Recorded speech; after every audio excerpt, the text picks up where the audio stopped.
به الكرام ما دام الشمس والقمر بجريان والنجم والشجر يسجدان فقد قال الله تعالى في كلامه المجيد وبرهانه التوحيد أعوذ بالله من الشيطان الرجيم بسم الله الرحمن الرحيم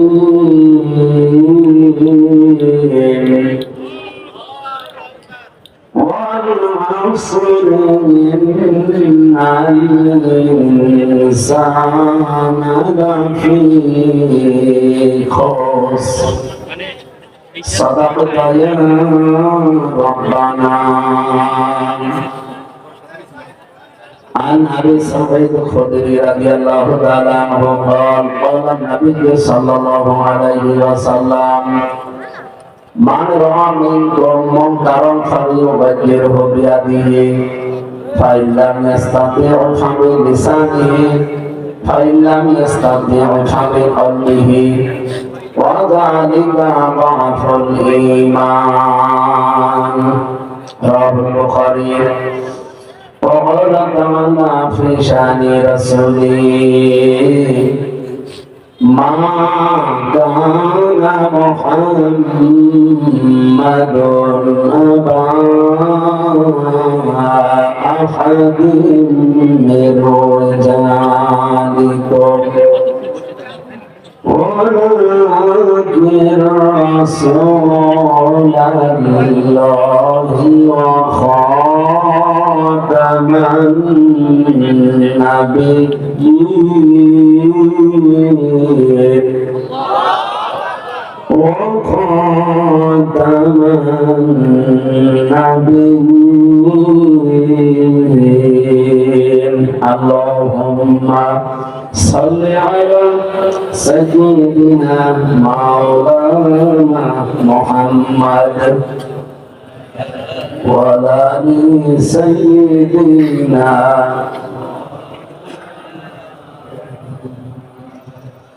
সুন্নাত নয় শুধু দাওয়াতের মেহমান সুন্নাত নয় শুধু খাওয়া শেষে মধুপান আরো কিছু সুন্নাত আছে তুমি জানো কি জানলেও জীবনে কখনো তা মানো কি। আলহামদুলিল্লাহ শরীয়তপুর জেলার দামোটা থানার অন্তর্গত ঐতিহ্যবাহী আব্দুল সামাদ ইসলামী একাডেমির হাফেজ ছাত্রদের পাবলিক প্রদান অনুষ্ঠানে সরকারি দামোটা মুসলিম উচ্চ বিদ্যালয় ময়দানে তাফসীর কোরআন মাহফিল এটা 14তম চলছে। 14টা বছর কোরআনের কথা এখানে আলেম ওলামারা বলেছেন। অনেকে হয়তো বিদায় নিয়েছেন, অনেকে এখনো জীবিত আছেন। আল্লাহ তাদের কথাগুলো আমল করার তৌফিক দেন। মাহফিলের সম্মানিত সভাপতি অত্র এলাকার সর্বজন শ্রদ্ধাভাজন ব্যক্তিত্ব আলহাজ কামাল হোসেন জমচু সিকদার আমার আরাফাতের ভাই দামাত বারকাতুহুল আলিয়া, এই মাহফিলের প্রধান অতিথি বাংলাদেশ জাতীয়তাবাদী দল বিএনপির ভারপ্রাপ্ত চেয়ারম্যান তারুণ্যের অহংকার জনাব তারেক রহমানের একান্ত সচিব,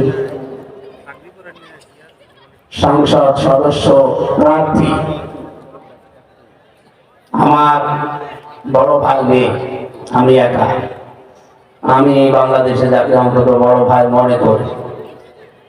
আমার শ্রদ্ধা এবং সম্মানের একজন মানুষ জনাব মিয়া নুরুদ্দিন আহমেদ অপু। আপনারা জানেন আমি একটা দলের সাথে জড়িত আছি, বাংলাদেশ জামাত ইসলামী। কুষ্টিয়া সদর আসন থেকে নমিনেশন আমাকে দিয়েছে, আমি না জানার কারণে সেই হিসাবে কুষ্টিয়া থেকে সর্বোচ্চ 40-50 কিলো উপরে আমার যাওয়া নিষেধ, আমিরে জামাত থেকে নিষেধ। এই মাহফিলটা আমার অনেক দূরে আসা লেগেছে, সারাদিন আজকে অনশন করছি।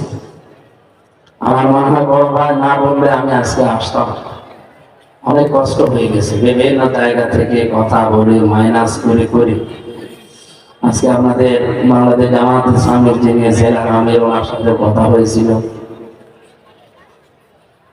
আজকের মাহফিলের বিশেষ মেহমান বাংলাদেশ জামাত ইসলামী এই আসনের জন্য মনোনীত নমিনি জননেতা জনাব আজহারুল ইসলাম, শ্রদ্ধাভাজন বড় ভাই হায়াতে তাজ্জেবা সিহাতে তৌলিয়া কামনা করছি। রাত তো গভীর হয়ে গেছে, অনেকক্ষণ আপনারা কথা শুনতেছেন, সেই আসরের পর থেকে মনে হয় আরম্ভ হয়েছে। কথা বললেন আলহাজ মাওলানা আব্দুল বাতেন শরীয়তপুরী, মাওলানা আব্দুল্লাহ আল নাইম। এখানে প্রশাসনের ঊর্ধ্বতন কর্মকর্তারা, বিশেষ করে রিয়াজি সাহেব এসেছে, আপনাদের এলাকার কৃতি সন্তান জনাব আব্দুল্লাহ মামুন আনসারী। আনসারী মানে হচ্ছে সাহায্যকারী। আল্লাহ যেন উম্মতের সাহায্যকারী হিসাবে তাকে কবুল করে। মাসলুম অবস্থায় ছিলেন এতদিন, আল্লাহ তাকে কবুল করে উম্মতের সাহায্যকারী হিসাবে। অবু ভাই শুধু আমাদের ভাই না, আমি জেল খানায় যতদিন ছিলাম, এদেশে আমরা যারা হজ করে আসি আরাফাতের ময়দানে একসাথে থাকি, তাদেরকে বলা হয় আরাফাতি ভাই। এই যে এটা, আর উনি আমার জেল হাজ ভাই, জেলে একসাথে ছিলাম। যে উপকার পেয়েছিলাম জেলখানার ভেতরে, মানুষ হিসাবে এটা বলা সম্ভব না। আমি দোয়া করি তার জন্য। বিশেষ করে বাংলাদেশের সাবেক প্রধানমন্ত্রী অসুস্থ হয়ে তিনি এখনো পর্যন্ত হাসপাতালের বেডে পড়ে আছেন। এটা মাসলুম মানুষ। তার যে স্বামীর কথা আমরা শুনি, আপনি দেখবেন তার স্বামীর নাম শুনলে মানুষ শহীদ জিয়াউর রহমান বলে বা শহীদ জিয়া বলে। তাকে মেরে ফেলা হয়েছিল, আর একজনকেও মেরে ফেলা হয়েছিল, কিন্তু তাকে কেউ শহীদ মুজিব বলে। আমি আরাফাতে 16 সালে একবার খুতবা দিচ্ছিলেন কাবার ইমাম, উনি নামটা ধরে দোয়া করছিলেন শহীদ জিয়াউর রহমান।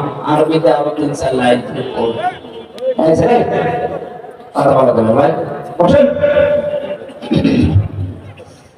উনি কথা বলছিলেন ওই সময় দোয়ার ভেতরে। আল্লাহ আরাফাতের ময়দানে যে জিয়া গাছ বলা হয়, যেটা নিম গাছ, বাংলাদেশ থেকে উনি মাটি নিয়ে ওখানে নিম গাছ লাগিয়েছিল। লক্ষ লক্ষ হাজি সাহেবরা, মরুভূমির দেশ তো অনেক বড়, সেখানে ছায়ায় আশ্রয় নেয়। আমি নিজেও আশ্রয় নিয়েছি। দোয়ার ভেতরে খুতবায় বলছিলেন যে আশ্রয় যে ছায়ার মাধ্যমে হাজি সাহেবরা পায়, আল্লাহ যেন তাকে আরশের ছায়া করে। বন্ধু, তাকে মেরে ফেলা হয়েছে, এজন্য শহীদ বলা হয়। শহীদ জিয়া নাম শুনলে শহীদ আগে লাগিয়ে দেয়। এরকম মেরে ফেলা তো কত মানুষকে হয়েছে, তাদের নামে শহীদ বলে না কেন? শহীদ শব্দটা খেলা চলে না, অনেক দামি শব্দ। এটা যার যার নামের আগে পরে লাগানো ঠিক না। আমরা তো এখন হিন্দু মরে গেলেও শহীদ লিখে দিই। সেদিন একটা কবর দেখছিলাম কোন জায়গায় সাইনবোর্ড যেন, যে শহীদ ধীরেন্দ্রনাথ দত্ত। নাম শুনে কি মনে হচ্ছে যে ও শহীদ হয়েছে? কোরআনে কারিমে আল্লাহ এত মর্যাদা দিয়েছেন শহীদকে। মানুষ যে মুখ দিয়ে কথা বলে, মুখের উপরে আল্লাহ নোটিশ দিয়েছেন যে কথা বলা যাবে না শহীদদের ব্যাপারে। ওয়ালা তাকুলু লিমা ইয়াকতালু ফি সাবিলিল্লাহি আমওয়াত। তোমরা কথা কেউ বলবা না যারা শহীদ হয়েছে এরা মরে গেছে। বালা হিয়াম ওয়ালা কিল্লা তাশাহুদু, বরং তারা জীবিত, কিন্তু তোমরা টের পাও না। মানুষ মুখের পরে যেহেতু অন্তর দিয়ে ধারণা করতে পারে, মুখের পরে ধারণা করে কি দিয়ে? অন্তর দিয়ে। এটা আল্লাহ অন্তরের উপর বুঝিয়ে দিয়েছে। ولا تحسبن الذين قتلوا في سبيل الله أمواتا بل أحياء عند ربهم يرزقون।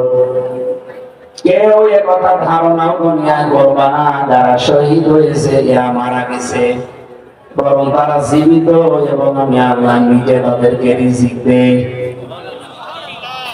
শরীয়তবাসী মন থেকে বলে তো মানুষকে ঘুমিয়ে থাকলে খাওয়া লাগে, আর জোরে বলে তার মানে শহীদ যারা তারা ঘুমায় না, তারা জীবিত এবং সব কিছু তারা টের পাচ্ছে, আল্লাহ নিজে তাদেরকে খাওয়াচ্ছে। সুতরাং শহীদ জিয়াউর রহমানকে আল্লাহ যেন শহীদ হিসাবে কবুল করেন। শাহাদাতের মর্যাদা আল্লাহ যদি তারে দেয় আমাদের তো অনেক ক্ষতি হয়ে যাবে। তার স্ত্রী অসুস্থ হয়ে পড়ে আছে, তার একটা ছেলেও দুনিয়া থেকে বিদায় নিয়েছে আরাফাত, আল্লাহ তাকেও কবরে মাফ করে। ম্যাডামকে আল্লাহ শেফায়ে কামেলা আজেলা নসিব করে। মঞ্চে বসায় এলাকার সর্বজন শ্রদ্ধাভাজন ওলামা ইকরাম আছে, আমি বহু আলেমকে চিনি, এলাকায় তো আগে আসতাম, জালেমদের কারণে 3 বছর নয় আসতে পারি। এর আগে আমি বিভিন্ন জায়গায় ছোটখাটো জায়গায় এসে চুরি করে আলোচনা করতাম। তাই ওই সমস্ত আলেমদের সাথে আজকে অনেকের সাথে দেখা, আলেমদের মর্যাদা সম্মান কামনা করছে, আল্লাহ যেন আরো বাড়িয়ে দেন। আলেম আমার হওয়া লাগবে তো, আমের আগে মাওলানা মুফতি থাকলে মানুষ আলেম হয়। হাক্কানি রাব্বানি আলেমে পৃথিবীতে 3 জায়গায় আপনি খোঁজ করলে পাবেন। 1 নম্বরে যদি মাটির নিচে খোঁজ করেন পাবেন। হাক্কানি আলেম পাওয়া গেল কোথায়? বলেন। 2 নম্বরে জিহাদের ময়দানে আল্লাহর দ্বীন কায়েমের জন্য যারা সব কিছুকে মাইনাস করে চেষ্টা চালায়। 3 নম্বরে জালেমের জেলখানায়, জালেমের জেলখানায় খোঁজ করে দেখবেন হক্কানি আলেম পাবেন। সুতরাং এই আলেমদের মর্যাদা আল্লাহ যেন দুনিয়া আখিরাতে বাড়িয়ে দেন। সামনে বসা মুসলমান ভাইরা, পর্দার আড়ালের সম্মানিতা মা এবং বোনেরা, প্রশাসনের ভাইরা, প্রাণ প্রিয় শরীয়ত প্রবাসী, ধর্ম জাতি বর্ণ ধর্ম নির্বিশেষে আজকের অনুষ্ঠান। এটা কি শুধুমাত্র মুসলমানদের? হাদা বায়ানুল লিন্নাস হুদাল লিন্নাস, মানুষ পদবাচ্যে যারা বিবেচিত তাদের জন্য আজকের অনুষ্ঠান। সুতরাং অন্য ধর্মের মানুষও যদি এ জেলায় থাকে, আমার মনে হয় অন্য ধর্মের যারা আছেন তাদেরকে ওয়েলকাম জানাচ্ছি, আসেন কোরআন শুনতে। কারণ এরা যদি কেউ মন থেকে একটু ভালোভাবে আয়ত্ত করে, আপনাকে আমি মুসলমান হওয়ার জন্য বলছি না, শুধু আপনি পড়বেন। আমার বিশ্বাস যদি একটু মন লাগান আপনার পরিবর্তন হতে পারে। আমি কলেজের এক অধ্যাপক বিসিএস কেরা, যশোরে বাড়ি, ওনারে বলেছিলাম যে স্যার আপনার মুসলমান হওয়া লাগবে, আপনি শুধু আমাদের ধর্মীয় গ্রন্থ কোরআন শরীফ একটু বুঝে পড়বেন, আপনি তো আরবি পারেন না, বাংলা অথবা ইংরেজিতে পড়বেন। মানে একটা ভাষণ দিয়েছিলাম, আমি মালয়েশিয়া থেকে নিয়ে এসেছিলাম, ওনারে বললাম যে এটা পড়বেন। 3 মাস পরে আমি আপনাদের জিজ্ঞাসা করি, 3 মাস পরে কল দিলাম, স্যার কি অবস্থা? আমাদের বলছে মাওলানা আমি মুসলমান হয়ে গেছি। মুসলমান হয়ে গেছি, আপনাকে তো আমি জোর করিনি, আপনাকে শুধু পড়তে বলেছিলাম। উনি আমারে বলছে পুরাটা আমি ইংরেজি ভাষণ শেষ করে বাংলা শেষ করে সূরা হজের ৭৩ নাম্বার আয়াতটা আমি 50 বার পড়েছি। একটা যত পড়ি তত আমার ভেতরে আন্দোলন শুরু হয়। আমি দেরি করতে পারতাম, আপনার কাছে যে সেই কুষ্টিয়ায় আমি মুসলমান হতাম, আমার মন আর মানে নাই, দেরি হয়ে যাবে। যশোর কুষ্টিয়ায় 100 কিলোমিটার, এত দেরি করা সম্ভব না। আমার ইমাম সাহেবের কাছে আমি অলরেডি মুসলমান হয়ে গেছি। ওনারে বলছিলাম আপনি কি বুঝলেন? উনি আমার এইভাবে বলছিলেন, ইয়া আইয়ুহান নাস দুরিবা মাসালুন ফাসতামিউ লা। আরবি তো পারে না, শিখেছে এখন আস্তে আস্তে। মানে বাংলাতে আমারে বলছিলেন, হে মানব মণ্ডলী, এখানে আল্লাহ পাক শুধু মুসলমানকে ডাক দিয়েছে হে মানব মণ্ডলী। বলেন তো হিন্দু কি মানুষ না? বলেন বলেন, খ্রিস্টানরা মানুষ না? পৃথিবীর সব মানুষকে আল্লাহ এই নাচ শব্দের ভেতরে উল্লেখ করে দিয়েছে। নাচ মানে, জবাব দেওয়া লাগবে জানবে, নাচ মানে কি? আরো জোরে বলেন। এই যে বাউল নামে এক ফাউল বের হয়েছে না, আমুল সরকার, এই শয়তান দেখলাম বলছে বল আউযু বিরাব্বিন নাস মালিকিন নাস ইলাহিন নাস। এমন আল্লাহ নাস কি বলছে? কথা হল কোরআন শরীফ বিকৃত করে ফেলেছে। ও যদি আমারে গালি দিত, ও যদি অপু ভাইকে গালি দিত, আমি ওদের জীবনে কিচ্ছু বলতাম না। ও সরাসরি হাত দিয়েছে আল্লাহর অস্তিত্ব। এই কারণে ওর সত্যি কথা বলছে, আমার বাবা মারে গালি দিই, বলে দরকার আমি আমার খাবার খাবো, কিন্তু গালি দিচ্ছে সরাসরি কাকে? আমাকে গালি দিচ্ছে। কোরআন শরীফের অর্থ পর্যন্ত বিকৃত করে ফেলেছে। এর আগে কোরআনের অর্থ বিকৃত করতো একজন, সে এখন পালিয়েছে। সে বলতো লাকুম দীনুকুম ওয়ালিয়া দীন, রাহুল মুখাদ। আয়াত পরে কোরআন শরীফের আর বলে দেখিস দেখ এখানে এখন যেখানে আছে অন্তত ফাঁসির আসামি যেহেতু, ওনার একটা মনে হয় বাকি আছে, ফাঁসি হবে না। যদি এখন বিয়ে শাদী করে পেটে বাচ্চা আসে তাহলে ফাঁসি। আমরা চাই যেহেতু বাংলাদেশে এখন একজনও ফাঁসি হয়নি, হয়েছে না হয়নি, ওনারও না হোক, কিন্তু সিস্টেমে আসা লাগবে। হয়তো কিন্তু ফাঁসি দিয়ে দেবে ডক্টর মোহাম্মদ ইউনূস, দুই নবীর নাম মোহাম্মদ আর ইউনূস, দুই নবীর নাম নিয়ে বসে আছে তো ওনারে তা জ্বালিয়েছেন, ওকে কিন্তু শেষ করবে। আপনি এখন বাঁচতে চাইলে অন্তত দাদারে মুসলমান বানিয়ে বিয়ে শাদী করে পেটে বাচ্চা নেন, তাহলে আর আসে আপনার সব করতে দিলাম। এরপরে যদি কেউ রাজ করে, ম্যাডাম জিয়া বলেছিল না যে গোপালি পাল্টি ফেলা লাগবে, আমাদের সাংবাদিক বলছে আপনি কি করবেন? ওই তখন ওই যে শুরু হয়ে গেল। আমি বলেছিলাম ওই জেলা যেহেতু অভিশপ্ত, মানুষ খালি গালি দেয়, তো জেলা না থাকলে তো আর গালি দিতে পারবে না। ওটা মাদারীপুরের ভেতরে, শরীয়তপুরের ভেতরে, ওই যে মাগুরার ভেতরে, নড়াইলের ভেতরে ভাগ করে, এই সমস্ত জেলায় যদি ভাগ করে দেয় তাহলে জেলা নেই কেউ গালি দেয়। খারাপ কি বললাম? আমার নামে বিভিন্ন রিপোর্ট হয়েছে, উনি জেলার নাম পাল্টাতে চাই। আমি আপনাদের ভালোর জন্য চাই না, গালি দেয় মানুষ শুধু। ম্যাডাম জিয়া পর্যন্ত বলছে নাম পাল্টিয়ে গোপালি করে দেবে, নামই রাখবে। আমি তো আর অত বড় কথা বলি না, আমি বলছিলাম ভাগ করে দেবে, এরপরও আমার উপরে রাখ। আমরা যে কথা আপনাদেরকে এখান থেকে বোঝাতে চাই, শহীদ এই শব্দটা কিন্তু এটা পাগলামি না, অনেক দামি শব্দ। বিশ্বনবী মুহাম্মদুর রাসূলুল্লাহ সাল্লাল্লাহু আলাইহি ওয়াসাল্লামের আজকে তাফসীর মাহফিল আপনারা লিখেছেন, কিন্তু ঘোষক বলছিল এটা সিরাত মাহফিল। এখানে তাফসীর মাহফিল লেখা আছে, আমরা তাফসীর আকারে কথা বলতে চাই ইনশাআল্লাহ।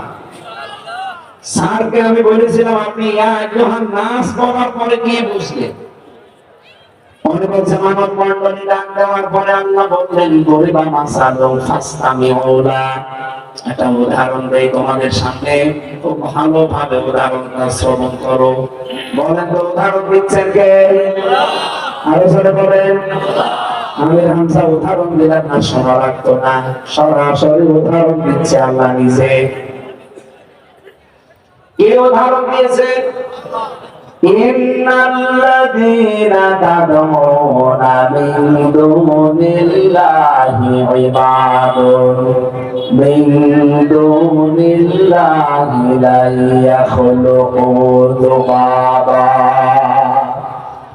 নিশ্চয় যারা আল্লাহ বাদে অন্য কাউকে ডাকো, আমি আল্লাহ গ্যারান্টি দিলাম ওরা একটা মাছি বানাতে পারছে না, পারবেও না। এটা মজারে বর্তমান, ভবিষ্যৎ, প্রেজেন্ট, ফিউচার। মজারের আগে যদি লান আসে বাংলা অর্থ দ্বারা জীবনও হবে না। এই চ্যালেঞ্জ ১,৫০০ বছর আগে পার হয়ে গেছে, আজ পর্যন্ত কেউ এই চ্যালেঞ্জ মোকাবেলা করতে পারে নাই। যদি তাদের সব দেবতা এক জায়গায় হয়েও চেষ্টা করে, তাও মাসি বানানো সম্ভব। উনি আমার বলছেন কি করলাম এতদিন, তাহলে আমার 53 বছর বয়স, ও স্যার বলছিল 53 বছর আমি একাধারে তাদের সামনে মাথা নত করেছি, আমি বিভিন্ন জিনিস তাদের কাছে চেয়েছি, অথচ তারা একটা মাসি পর্যন্ত বানাতে সক্ষম না। এইটাই বাস্তব।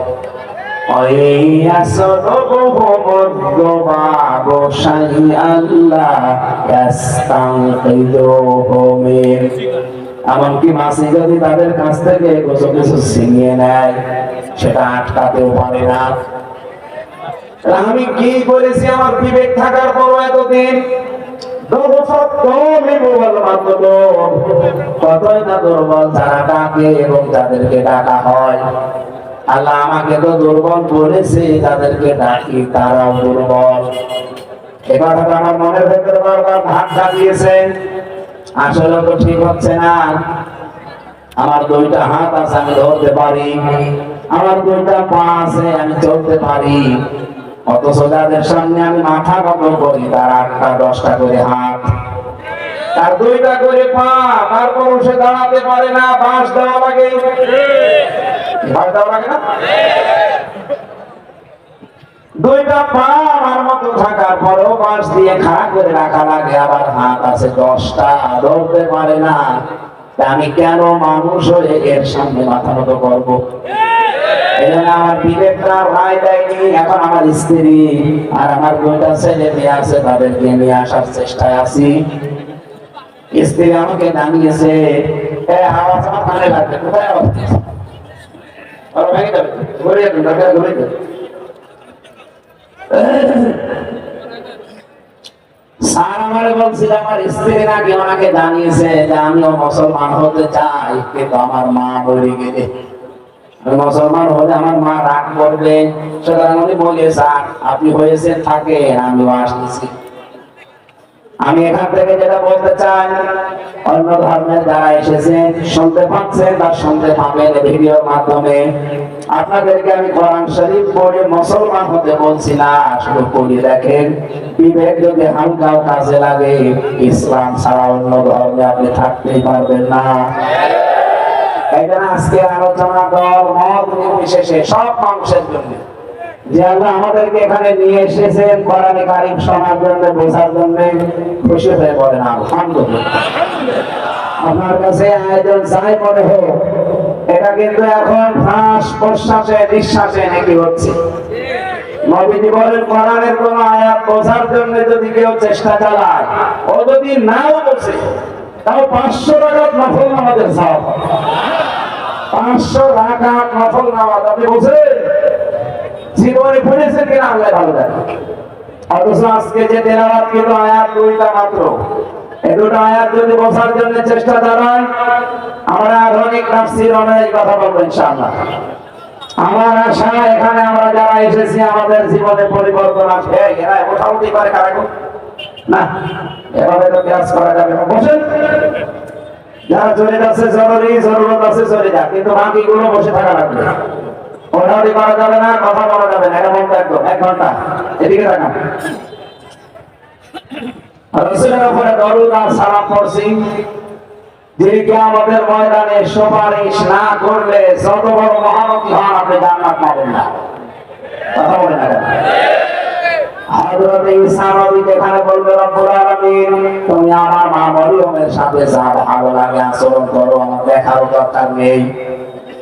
হযরত ইব্রাহিম নবীর মতো এত বড় পাওয়ারফুল নবী, তাকে খলিলুল্লাহ বলা হয়, তিনিও বলবেন রব্বুল আলামিন আমার বাবার সাথে যা ভালো লাগে করো, আমার দেখারও দরকার নেই।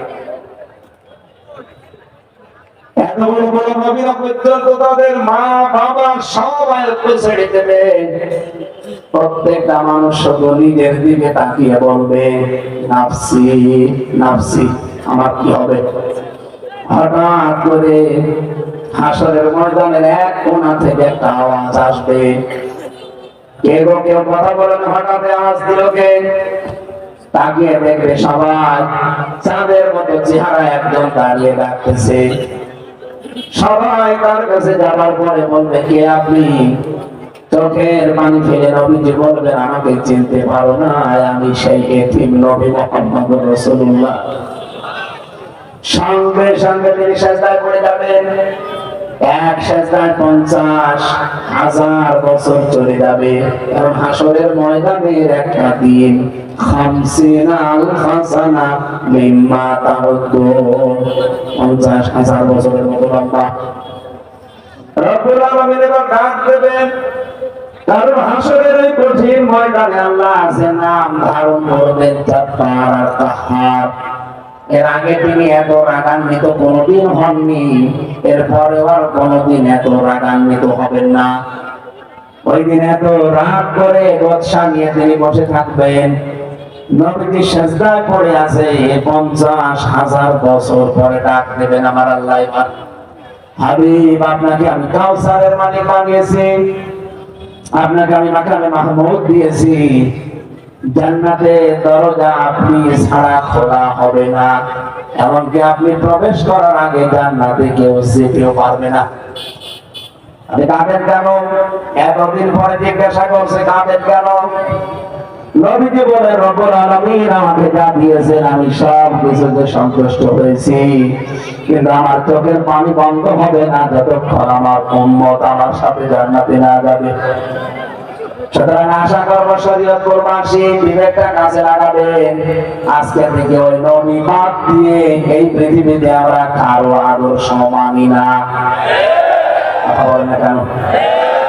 জবাব দেওয়া লাগবে কিয়ামতে, যে নবীর সামনে দাঁড়িয়ে তার আদর্শ যদি আপনার ব্যক্তি, পরিবার, সমাজ, রাষ্ট্রে না থাকে, কি জবাব দেবেন আপনি? যদি উম্মত বলে সামনে চলেও যান, সঙ্গে সঙ্গে পর্দা পড়ে যাবে। নবীজি বলবেন, আল্লাহ এগুলো তো আমার উম্মতের মতো লাগে, ওরা তো ডাকও দিয়েছে। জবাব আসবে আল্লাহর পক্ষ থেকে, না, আপনি দুনিয়া থেকে বিদায় নেওয়ার পরে আপনার এই উম্মত নামে লোকগুলো আপনার রেখে আসা আদর্শকে, আপনার রেখে আসা ইসলামকে উলট পালট করে ফেলেছিল। আর যেটা সবচাইতে বেশি চলছে আজ বাংলাদেশে, কি রেখে গেছে নবীজি আর আপনি কি ধরেছেন? আরাফাতের ময়দানে নবীজির ডান দিকে আবু বকর, বাম দিকে হযরত ওমর। তিনি কি বলতে পারতেন না এরা সব জান্নাতের সার্টিফিকেট প্রাপ্ত মানুষ, এদেরকে লিখে গেলাম, এদের অনুসরণ করলে তোমরা জান্নাত পেয়ে যাবে? বলতে পারতেন? আল্লাহ নবী বলেছিলেন, তারাক্তু ফীকুম আমরাইন, আমি দুইটা জিনিস তোমাদের সামনে আজ রেখে গেলাম। লান তাদিল্লু, কখনো পথভ্রষ্ট হবে না, পথ হারাবে না, মার খাবে না, না খেয়ে থাকবে না, লাঞ্ছিত হবে না, অপমান হবে না। তাদিল্লু শব্দের 33টা অর্থ আছে। বিশ্বনবী যদি শুধু ওই দিনের জন্য বলতেন তাহলে লান দিতেন না। তাদিল্লু এটা মজারে, এর আগে যেহেতু লান দিয়েছেন বিশ্বনবীর কথা, তার মানে কথাটা আল্লাহর নবীকে দিয়ে আল্লাহ বলাচ্ছেন। কারণ নবীজি কোনদিন কোন কথা বলেন না যতক্ষণ আল্লাহ তাকে বলতে না বলেছে। নবীজি গ্যারান্টি দিচ্ছেন যে দুইটা জিনিস রাখলাম, তোমরা যদি সত্যি আঁকড়িয়ে ধরতে পারো, কোনদিন তোমরা না খেয়ে থাকবে না, মায়ের খাবে না, অপমান হবে না, পথভ্রষ্ট হবে না, পথ হারাবে না। কিতাবুল্লাহি ওয়া সুন্নাতু রাসূলিহি, আল্লাহর কিতাব রেখে গেলাম তোমাদের সামনে, আর আমার সুন্নাহ, আমার আদর্শ। শরীয়ত কোরবানি একটা প্রশ্নের জবাব দেন। এখন যদি আপনি মারা যান, কবরে যাওয়ার পরে যদি ফেরেশতারা জিজ্ঞাসা করে আপনারে, মার রব্বুকা ওয়া মান নাবিয়্যুকা ওয়া মা দীনুকা, এই যে প্রশ্ন হবে কবরের ভেতরে কয়টা? আরো জোরে বলেন, বলেন। সারা জীবন আমিও বলেছি এটাই, কবরে প্রশ্ন 4টা হবে। প্রথম প্রশ্নই আপনাকে জিজ্ঞাসা যদি করে মার রব্বুকা, তোমার রবকে, আপনি যদি বলেন রব্বি আল্লাহ, আমার রব আল্লাহ।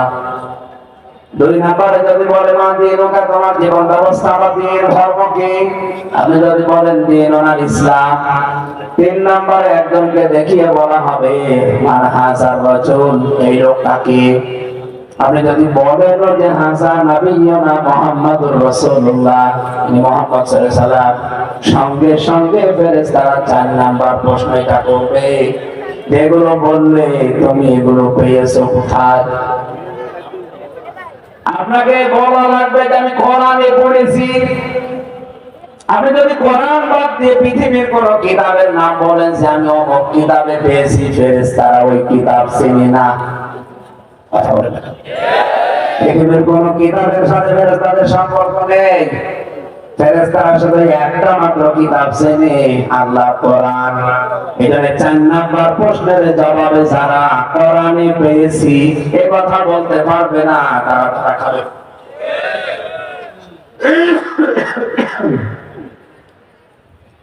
আজকে থেকে এজন্য আমাদের সিদ্ধান্ত নেওয়া লাগবে এখন থেকে, মান কোরআন কোরআনা, যে ব্যক্তি কোরআন পড়বে, ইকরা কিতাবাকা, পড়ো কিতাব, তোমাকে যেটা দেওয়া হয়েছে এটা হাসরের ময়দানের ওই কিতাব হতে পারে। এমনকি দুনিয়াতে যে কিতাব আল্লাহ আমাদেরকে দিয়েছেন কোরআন শরীফ, এইটাও হতে পারে। কোরআনে কারীমের ভেতরে আল্লাহ রাব্বুল আলামিন কোরআন শোনার জন্য যেহেতু এসেছি, এর হক আদায় করে পড়বেন কি করে, আমি সেটা বোঝানোর জন্য হাদিসটা একটু ব্যাখ্যা করবো 2-3 মিনিট, এরপরে তাফসীরে চলে যাচ্ছি। এদিকে তাকান। ইবনুল সাহিবুল কোরআন, কিয়ামতের দিন সাহিবে কোরআন যারা, তাদেরকে বলা হবে পড়তে থাকো, ইকরা ওয়ারতাকিয়ার উপরে উঠতে থাকো। রাত্তিল, কিভাবে পড়বা? রাত্তিল মানে তার দিলের সাথে পড়ো। কামা কুনতা তুরাত্তিলু ফিদ দুনিয়া, যেভাবে দুনিয়ায় পড়তে। ফাইন্না মানসিলাকা ইনদা আখিরি আয়াতিন তাকরাউহা, পড়তে পড়তে যেখানে তোমার পড়া শেষ হয়ে যাবে, কততলা বিল্ডিং এর মালিক আল্লাহ বানিয়ে দেবে। শুধু সুবহানাল্লাহ বলে এখানে শেষ করার বিষয় না, এখানে 4টা বিষয় পেয়েছি আমরা। কিয়ামতের দিন আপনাকে আল্লাহ কোরআন পড়া লাগবে, দুনিয়ায় আপনি যেভাবে পড়েছিলেন ওইভাবে। দুনিয়ায় যদি তার দিলের সাথে পড়ে থাকেন, কিয়ামতে পড়তে পারবেন। দুনিয়ায় যদি তার দিলের সাথে আপনার পড়া না হয়, কিয়ামতে পড়তেও পারবেন না, উপরে উঠতেও পারবেন না। এটা খুব জরুরি বিষয় যে তার দিলের সাথে পড়া কাকে বলে। আল্লাহ রাব্বুল আলামিন নিজে দলিল দিয়েছেন সূরা বাকারা 121 নম্বর আয়াতে, আল্লাযীনা আতাইনাহুমুল কিতাবা ইয়াতলুনাহু হাক্কা তিলাওয়াতি, আমি তাদেরকে কিতাব দিয়েছি কোরআনে কারীম, তারা এর হক আদায় করে তেলাওয়াত করে। আধুনিক বিশ্বে এখন যারা মুফাসসির আছে, তারা হক আদায় করে তেলাওয়াতের 4টা অর্থ দিয়েছে। শরীয়তবাসী, এটা খুব খেয়ালের বিষয়। আপনি দুনিয়াতে যদি এই 4টা হক আদায় করে কোরআন পড়তে পারেন, কিয়ামতের দিন এক এক আয়াত পড়লে আপনাকে আল্লাহ উপরে তুলে দেবে। শর্ত কয়টা? আরো জোরে বলেন, বলেন বলেন। 1 নম্বরে পড়লে আপনাকে শুদ্ধ করে পড়া লাগবে। এখানে বহু মুসলমান আছে কোরআন পড়ে কিন্তু শুদ্ধ না, এরকম আছে? আরো জোরে বলেন। আমি ক্লাস স্টেফেনের জীবনী পড়ছিলাম, ইংরেজি ভাষণ ওনার জীবনী পাবেন, দেখবেন ক্লাস স্টেফেন। এই লোকটা পপ সঙ্গীত শিল্পী, বিশ্বে যে মাইকেল জ্যাকসন যেমন এরকম মানের একজন। আমেরিকাতে একটা বিল্ডিং এ উঠছিলেন, বহুতলা ভবনে, হোটেলে থাকবেন বলে হঠাৎ করে গানের আওয়াজ তার কানের ভেতরে ভেসে এসেছে। বান্ধবীদেরকে বলছে, ধরো রুমে যাও, এত সুন্দর গানের আওয়াজ আমি তো জীবনে শুনি নাই। নিচে নেমে আসলেন লিফট বয়ে, দোকান থেকে আওয়াজ ভেসে আসে, দোকানে গেলেন, জিজ্ঞাসা করলেন, ভাই এই গানের রচয়িতাকে, সুরকারকে? দোকানদার বলে, রচয়িতা সরাসরি আল্লাহ নিজে। আল্লাহ চেনে না, রাসূল চেনে না, সুর করেছে কে? পৃথিবীর বহু শিল্পীর গান আমার কাছে আছে, কিন্তু এটার সুরকার কে? উনি বললেন, এই সুরকার হচ্ছে বিশ্বকারী আব্দুল নাসির। মানে বলছে আমি এরকম সুর শিখতে চাই, আমি এই লোকটার কাছে যেতে চাই। দোকানদার মুসলমান ছিল, বলছে আপনি মুসলমান হন আগে, আর ওনার বাড়ি মিশরে, আপনি ওনার কাছে যান। বলছে আমি তাই মুসলমানই হব। চলে গেছে মিশরে, 3 বছর একাধারে কোরআনে কারিম শিখেছে। যে কণ্ঠ দিয়ে এতদিন গান বলতো, ওই কণ্ঠ দিয়ে এখন আন্তর্জাতিক সেমিনার গুলোতে কোরআন পড়ে। ইন্টারনেটে সার্চ দিয়ে দেখেন তার তেলাওয়াতের মান কি। কণ্ঠ যেহেতু ওইটাই আছে, শুধু জিনিস পাল্টিয়েছে, আগে গান বলতো এখন কোরআন পড়ে। আমার মনে হয় তার তেলাওয়াত শুনবে কোরআন নাজিল হচ্ছে মনে হয়। তার জীবনে পড়তে পড়তে শেষের দিকে গিয়ে দেখি প্রতিদিন এখন গভীর রজনীতে তাহাজ্জুদের সিজদা, লম্বা সিজদা দিয়ে বলে রব্বুল আলামিন, জীবনে বহু কিছু উপায় করেছি, সব তোমার কোরআনের জন্য দিয়ে দিলাম, দয়া করে মেহেরবানি করে কিয়ামতে আমার সওয়াব তুমি নিও না। তেলাওয়াত আমাদের ঠিক করা লাগবে। আমরা এখানে 100 জনের, আমার যতটুকু অ্যানালাইসিস, আমি আল কোরআন রিসার্চ ফাউন্ডেশনের সদস্য হিসাবে দেখেছি, বাংলাদেশের 100 জনের 95 জন মানুষ কোরআন শরীফ পড়তে পারে না। যা পড়ে তা শুদ্ধ হয় না। তাহলে হক আদায় করে যদি কেউ পড়তে চান, মাস্ট বি আপনাকে এটা শুদ্ধ করে তেলাওয়াত করা শিখতে হবে। আফসোসের জায়গায় একটা, বাংলাদেশে 1 থেকে 5 পর্যন্ত গানের মাস্টার নিয়োগ দিল সরকার, কিন্তু 1 থেকে 5 পর্যন্ত আমাদের ছেলে মেয়েদের কোরআন শুদ্ধ করে শেখানো লাগবে, একটা মাওলানা নিয়োগ দিতে পারে না। দায়িত্বে যারা আছেন, আপনি কিন্তু 2 নবীর নাম নিয়ে বসে আছেন। মোহাম্মদ ইউনূস, অন্তত 92 কাজটা করে যান। 92% মুসলমানের দেশে 1 থেকে 5 পর্যন্ত প্রতিটি জায়গায় একজন করে আলেম কোরআন শুদ্ধ করে পড়ার জন্য নিয়োগ দেওয়া লাগবে। এই দাবি আপনারা করেন না? করেন দেখি, লিল্লাহি তাকবীর। দেখেন হাত করেনি কে? দেখেন, ঠিক আছে। প্রধান উপদেষ্টা পর্যন্ত দাবি যদি নাও যায়, আপনাদের আমি জানি, এটা যদি নাও যায়, আল্লাহর আরশ পর্যন্ত চলে গেছে। আমাদের দিন যদি আমাদের জীবনে কিছুই কবুল না হয়, এই হাতটা যেন কবুল হয়। বলা যাবে না বলার আমি তোমার কোরআনের শিক্ষার পক্ষে ছিলাম, এই কথা বলবো না। সত্য করে পড়তে হবে। 1 নম্বর শর্ত, আমি আহ্বান জানাবো, যে বয়স হোক আপনার, আপনি সত্য করার চেষ্টা করেন। একেবারে মুরব্বী হয়ে গেছে, মানুষ হাসাহাসি করবে, করুক। আপনি মানুষ হাসাহাসি করবে, এই লজ্জা পান, কিয়ামতের দিন কোটি মানুষের সামনে দাঁড়িয়ে লজ্জা পাবেন। কি কথা বলেন না? সত্যি কথা বলছি, কোরআন শরীফ এমন দামি জায়গা, দামি জিনিস, আল্লাহর মুখ থেকে যেহেতু বের হওয়া। আপনি যদি 80 বছর বয়সের চেষ্টা করে পড়তে না পারেন, শুধু বেঁধে বেঁধে যায়, আপনি ডবল সওয়াব পাবেন। আমি ওই বয়সে পড়লে আমার যদি একা এতে একটা সওয়াব হয়, আপনার একা এতে ডবল সওয়াব হবে। নবীজি বলেন, যেরকম পড়তে পারে না, বেঁধে যায়, ভেঙে ভেঙে উচ্চারণ করে, ওর সওয়াব হয় ডবল। এখানে এতদিন যেহেতু পড়তে পারেননি, এখনই বেঁধে বেঁধে পড়তে আপনি সওয়াবটা ডবল করে নেন। এটা হাদিস কোরআন না, একটা ঘটনা পড়েছিলাম ইতিহাসে। একজন গ্রাম্য মানুষ উপযুক্ত শিক্ষক না পাওয়ার কারণে কোরআন শরীফ শিখতে পারে নাই। সারাদিন মাঠে ঘাটে কাজ করার পরে রাতের বেলা এসে এশার নামাজ পড়ে কোরআন শরীফে শুধু হাত বোলাতো, চোখের পানি ফেলে কাঁদতো, আল্লাহ আমি উপযুক্ত শিক্ষক পেলাম না, পড়তেও পারি না। দেখে দেখে প্রতি লাইনে লাইনে হাত বুলিয়ে শেষ করে দিত। রব্বুল আলামিনের এত পছন্দ হয়েছিল কাজটা, স্বপ্নে দেখে লোকটা মারা গেছে। স্বপ্নে দেখতে পাচ্ছে লোকটা মারা গেছে, কিয়ামত কায়েম হয়ে গেছে। আল্লাহ পাক তাকে ডাক দিয়েছেন সামনে।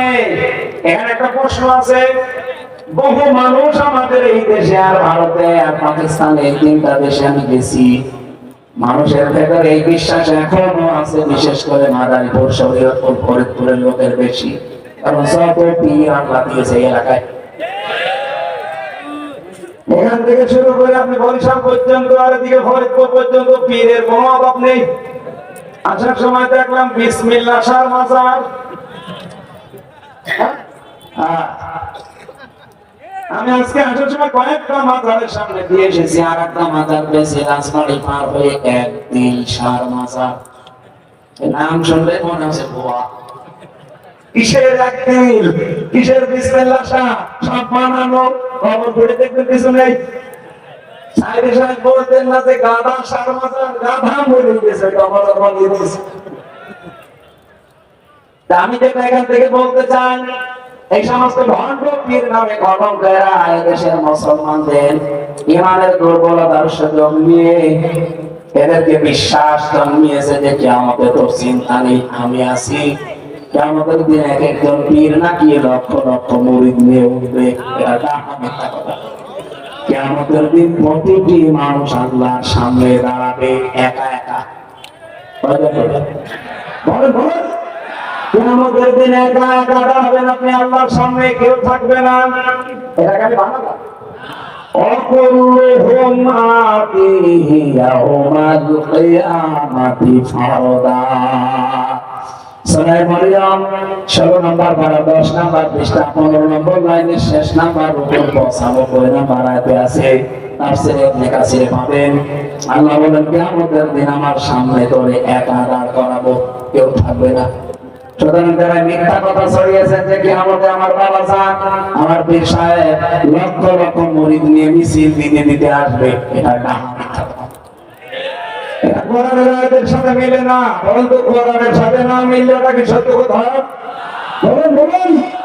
সুতরাং আপনাকে ওঠা লাগবে কিয়ামতে কয়জন? আরো জোরে সেই টাকা দেবেন আপনি। মনে করুন মামুন ভাইকে আল্লাহ ডাক দেবে যে আমাদের সামনে, নিজের সামনে দাঁড় করাবে, জিজ্ঞাসা করবো আমার জীবন সম্পর্কে এই এই কাজগুলো করেছি। যে দুনিয়ার সময় জানে যে সব আল্লাহর দান আছে, আমার আগে পরে পেছনে সামনে সব আল্লাহ আগে জানে, আমি মিথ্যা বলবো কি করে? মাথা নিচু করে স্বীকৃতি দেবে, আল্লাহ আমি করেছি, আমার ভুল হয়ে গেছে। তার কাকতি মেনতি চেহারার দিকে তাকিয়ে আল্লাহ দয়া লাগবে, ওই দিকে তাকিয়ে গোপনে বলবে তোরে মাফ করে দিলাম, কাউকে বলবি না, জান্নাতে চলে যাবে। আল্লাহ জানার জন্য একটা সহজ হিসাব আমাদের সবার জন্য ব্যবস্থা করে দেন, বলে না আমি। কিয়ামতের দিন যত প্রতিটি মানুষকে একা একা উঠতে হবে, সুতরাং কারো উপরে ভরসা করে লাভ। বলেন বলেন, সব ভাববেন এই লোকটা কিয়ামতের দিন একা দাঁড়িয়েছে আল্লাহর সামনে, স্বপ্ন দেখতেছে। আল্লাহ ডাক দিয়ে বলছে, বান্দা তোর জীবনের কাজটা আমার খুব ভালো লেগেছে। উপযুক্ত শিক্ষক না পাওয়ার কারণে পড়তে পারিস না, কিন্তু প্রতিদিন আমার কোরআনের উপরে হাত বুলিয়েছিস। এই দৃশ্যটা আমার ভালো লাগার কারণে আমি তোরে মাফ করে দিলাম। এখানে যে বয়সে থাকেন আপনাকে উদ্বুদ্ধ করছি, মরণের আগে ভুলে আল্লাহর কালাম শেখা লাগবে, শুদ্ধ করে চেষ্টা চালাবেন ইনশাআল্লাহ। 2 নম্বরে এটা শুধু পড়লেই হবে না, শুদ্ধ করে এটা বুঝতে হবে। এই বোঝার মতো পরিবেশ বাংলাদেশে কম না বেশি নেই? কম মানে লালন গবেষণাগার আছে বাংলাদেশে, লালন কত মন গাঁজা খেয়েছে গবেষণা করে।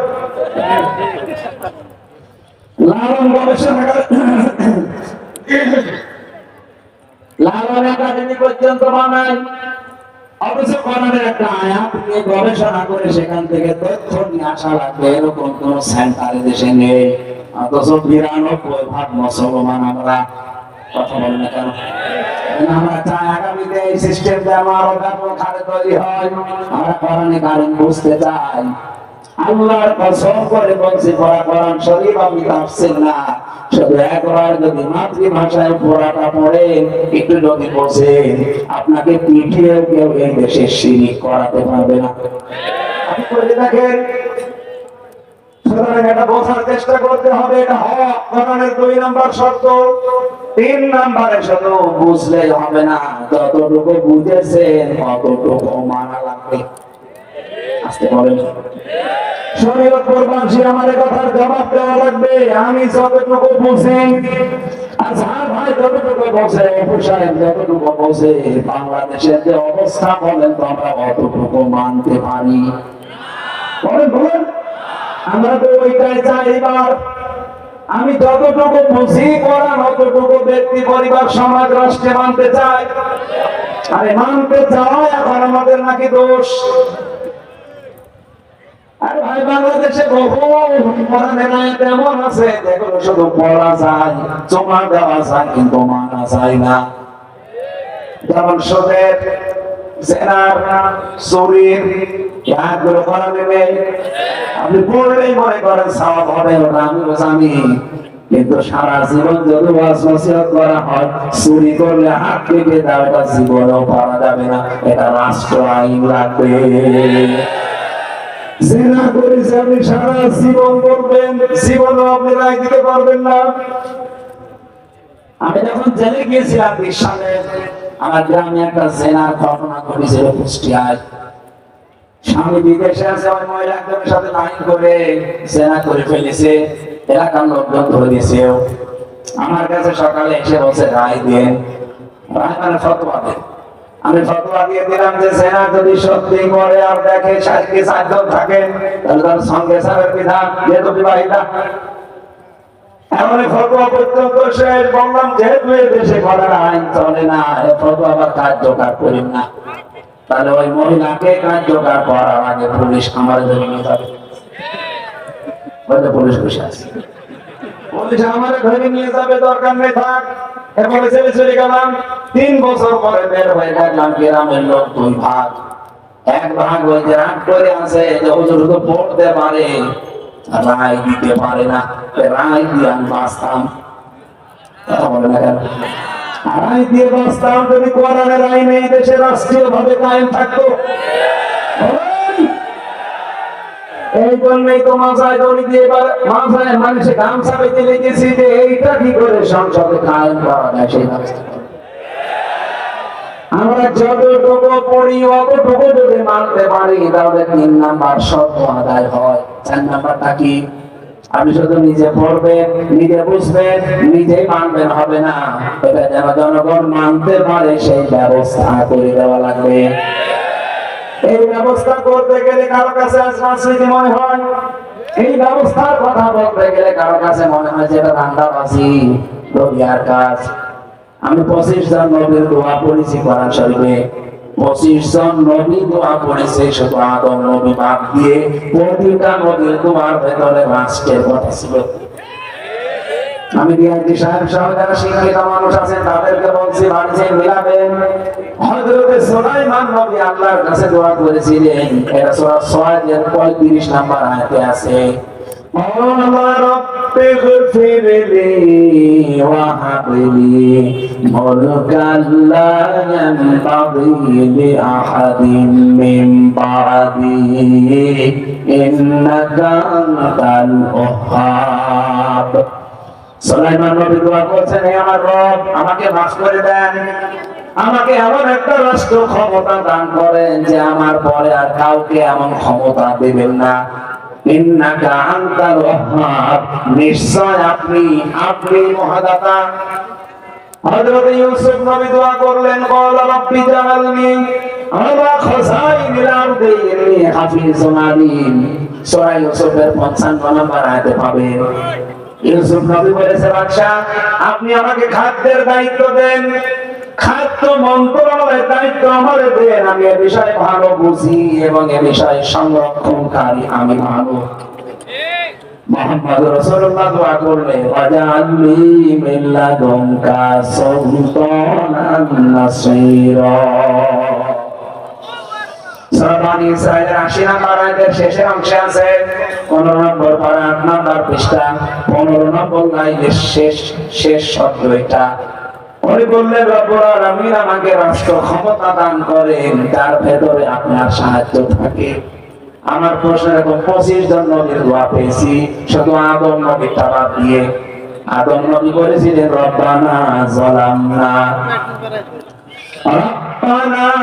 ظلمنا أنفسنا وإن لم تغفر لنا وترحمنا لنكونن من الخاسرين এই একটা দোয়া শুনুন উনি নিজের জন্য দোয়া করেছিলেন শুধু বাকি কোন নবীর দোয়া আমি পাইনি তারা বলেছে আল্লাহ তুমি আমারে শুধু দুনিয়ায় দিয়ে দাও না প্রতিটি নবী দুনিয়া যাওয়ার সঙ্গে সঙ্গে বলেছে আমাকে রাজ ক্ষমতা দাও আমার প্রশ্ন শরীয়ত প্রবাসী নামটা আপনাদের কি দেখেছেন শরীয়ত এটা না আপনারা সবাই ভালো বোঝেন আমি তো যতটুকু পড়াশোনা করেছি বাংলাদেশ নিয়ে যত বেশরীয়তি কাজ কারবার সব শরীয়ত জানি না যত বেশরীয়তি কাজ কারবার এই জেলায় বেশি এমনকি ন্যাংটা পীর এই জেলায় আমি একবার এসেছিলাম সে 18 সালে ওইদিকে কোন থানা জানো এই থানায় এই জেলা থানা নড়িয়ার পাশে একটা জায়গা আছে কি সুরেশ্বর আমার কমিটি নিয়ে গেল সকালবেলা যে দেখি একদম পাগড়ি মাথায় দিয়ে কেটে বসে আছে দেখে মনে করলাম হয়তো ভালোই লাগে আমার বলছে হুজুর আমার মাথায় পাগড়ি তাতে কি ভেতরে যে বাবা আছে বাবা কিন্তু ঠিকই নেমটা আমি ভেতরে যাই আস্তাগফিরুল্লাহ নাউজুবিল্লাহ সেই বলেছি চোখ মোটা করে তাকিয়ে বলছে হুজুর ঘৃণা করবেন না ভেতরে মাল আছে আমি সময় ভুলেই ফেলেছি মাল যা আছে সব দেখা যাচ্ছে নতুন কোন মাল দেখা হবে মাল তো সবাই আছে ওকে মাল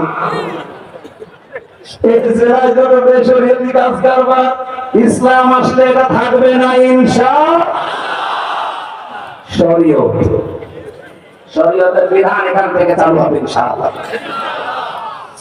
শরীয়ত প্রবাসী 4 নম্বর যেটা বলতে চাই প্রত্যেকটা নবী যে দোয়া করলে রাষ্ট্রের ক্ষমতার জন্য নবীরা কি দুনিয়া ভোগ করার জন্য দোয়া করেছিলেন দুনিয়ায় ক্ষমতা ভোগ করার জন্য টাকা পয়সার মালিক হওয়ার জন্য আরো জোরে বলেন কেন প্রতিটি নবী চেয়েছেন এই ক্ষমতার মাধ্যমে আল্লাহর আইনগুলো কায়েম করব আমরা আল্লাহর কসম এটা চাই আমি দুনিয়া সবচেয়ে বেশি বুঝে ফেলেছি জেলখানায় না গেলাম এত বুঝতাম না পৃথিবীর জমিটা পুরা ধোঁকা খেলতামাশা পুরা ধোঁকা খেলতামাশা ছলনা ছাড়া কিচ্ছু না আল্লাহর ভাষা বল হায়াতুদ দুনিয়া ইল্লা মাতাউল গুরুর পৃথিবীর জমিটা ছলনা খেলতামাশা ধোঁকা কে বলছে আমি এটা ওই 3 বছরে আরো বেশি বুঝেছি এখানে দুনিয়ার প্রতি এখন আস্তে আস্তে আমার আকর্ষণ আগের চাইতে অনেক কমে গেছে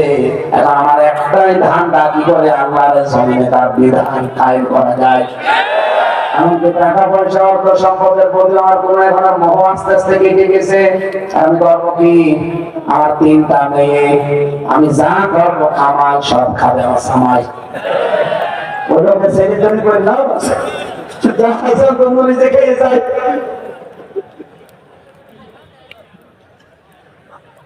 আমার মেন কথায় 4 নম্বরটায় আমি যতটুকু শুদ্ধ করে পড়েছি যতটুকু বুঝেছি যতটুকু মানতে পারি এবার আমি চাই যতটুকু আমি মানি এই জমিনের সবাইকে মানাতে চাই আমি শুধু সেনার আয়াত পড়ে গেলাম কিন্তু মানতে পারলাম না সূরার আয়াত পড়ে গেলাম মানতে পারি না এবার আমি মানাতে চাই এটা যদি কারো কাছে আসলে মনে হয় হোক এই কথা বলে না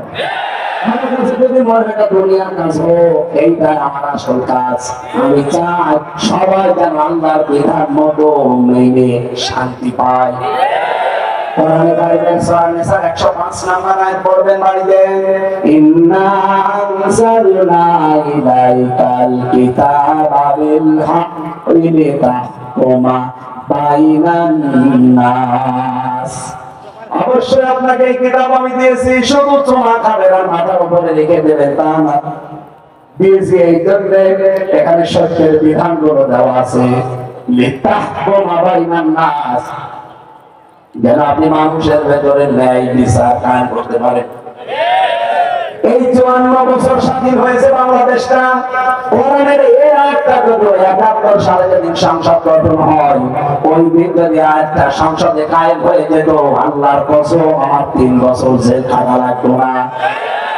অবু সাহেবের 7 বছর জেল খাটা লাগতো না। এটা লেগেছে শুধু দেশের ন্যায় বিচার না থাকার কারণে। আপনি বলেন কোন অপরাধে আপনি আমার আটক করে রাখলেন? রিমান্ডে এমন কোন টর্চার নেই আমার উপরে, আমি তো নিজে দেখেছি, সাক্ষী। আমার মাথার চোখ থেকে পায়ের তালু পর্যন্ত 1 ইঞ্চি জায়গা বাকি নেই। যতভাবে রিমান্ডে অত্যাচার করা যাবে সব করেছে। আমি বসতে পারি না সব জায়গায়। এই যতগুলো জুলুম অত্যাচার নির্যাতন সব এক মহিলার কারণে। এমনি হাসিনার উপরে রাগ হয়। সত্যি কথা বলছে, আমার রাগ এমনি না, এই কারণে। কোন কারণে আপনি 3টা বছর রেখে দিলেন? আর যাদেরকে দায়িত্ব দিয়েছিল সবগুলো গোপালী, মনিরুল ইসলাম, আসাদুজ্জামান, আব্দুল মান্নান, সবগুলো লাইনে দেখে দেখে আল্লাহ ওলিদেরই পাঠিয়েছে, যারা আলেম বিদ্বেষী। একটা হিন্দু পেয়েছিলাম, এর আচরণটা একটু ভালো মনে করেন পারি। বাকি একটা অফিসার আমি রিমান্ডে যে 10 দিন ছিলাম, একটা অফিসার ভালো পাইনি, খালি গালি দেয় আল্লাহর তারা বলবে। আমি আবার বলছি, এটা কিন্তু রাজনৈতিক বক্তব্য মনে করে মান খারাপ করবেন না। আমি চাই এই জমিন আল্লাহর বিধান, এখানে আল্লাহ চলবে।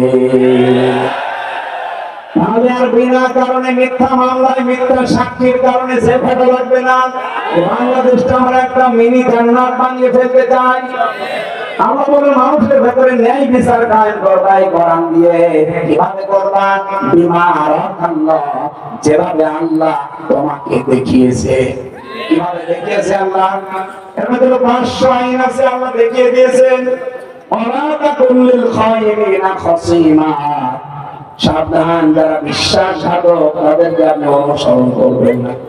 এই আয়াতের প্রমাণে যারা কোরআনের আইনে জমিনে কায়েম হোক চাই না, তারা আল্লাহর কাছে বিশ্বাসঘাতক। এরকম বিশ্বাসঘাতক এখানে নেই। তারা চান না আল্লাহর এই জমিনে আল্লাহর কোরআন চলুক, হাত করে তো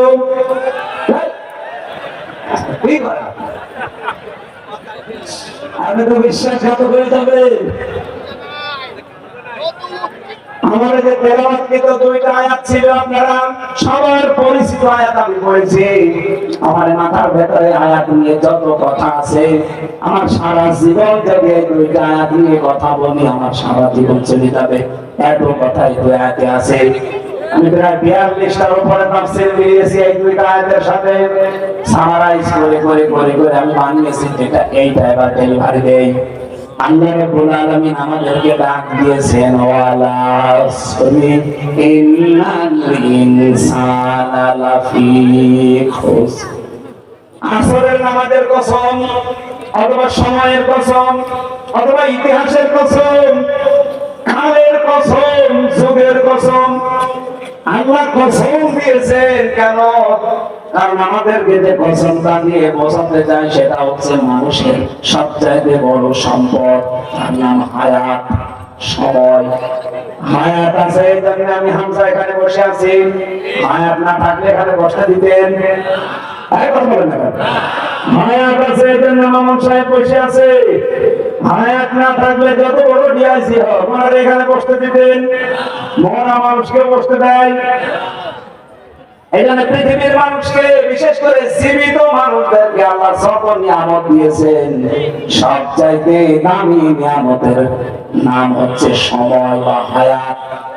এই হায়াতের ভেতরে আল্লাহ রাব্বুল আলামিন এমন এমন কিছু কাজ আমাদের দায়িত্বে দিয়ে দিয়েছেন। এই কাজগুলো যদি মানুষ না করতে পারে, আল্লাহর ভাষায় সে মহা ক্ষতির ভেতরে ডুবে আছে। রব্বুল আলামিন বলেন, ইন্নাল ইনসানা লাফি খুসর, অবশ্যই মানুষ ক্ষতির মধ্যে ডুবে আছে। ক্ষতির উপরে ভাসতেছে তা না, ক্ষতির মধ্যে ডুবে আছে। এই বাংলাদেশে একটা আজব সিস্টেম আমরা দেখি। আল্লাহ বলেন ক্ষতির ভেতরে মানুষ ডুবে আছে। আমরা দেখি বহু মানুষ লাভকে ক্ষতি মনে করে আর ক্ষতিকে লাভ মনে করে। মনে করেন আজকে আসার ভাই পরীক্ষা দিয়েছে, ম্যাট্রিক পরীক্ষা, পরীক্ষার হলে লিখতেছে, শুধু নাম লিখেছে আর রোল নাম্বার। একেবারে সাদা খাতা হেড স্যারের কাছে এসে বলছে নেন। স্যার বলছে কিছু তো লেখনি। স্যার কি লেখবো? মাজার দিকে তাকান, তাকিয়ে দেখে কি নল। দেখে বলছে যে বাবা তুই চলে যান, তোরা লেখা লাগবে না, তোর মা ঠিক পেয়ে যাবি। রেজাল্ট যেদিন বের হয়েছে ওইদিন দেখা যাচ্ছে পেয়েছে 100-র ভেতরে 90। ওনার মা বাবা খুশি, আত্মীয় স্বজন সবাই খুশি যে ছেলে একটা কোনোদিন ক্লাসে যায় না, লেখাপড়া করে না। শুনলাম নাকি শুধু নাম আর রোল নাম্বার লিখেছে, এতেই নাম্বার কত? আরো জোরে বলেন। পৃথিবীর মানুষ যদি বলে ওনার সফল, আপনার বিবেক থাকলে আপনাকে বলা লাগবে অনেক বিফল। আরো জোরে বলেন।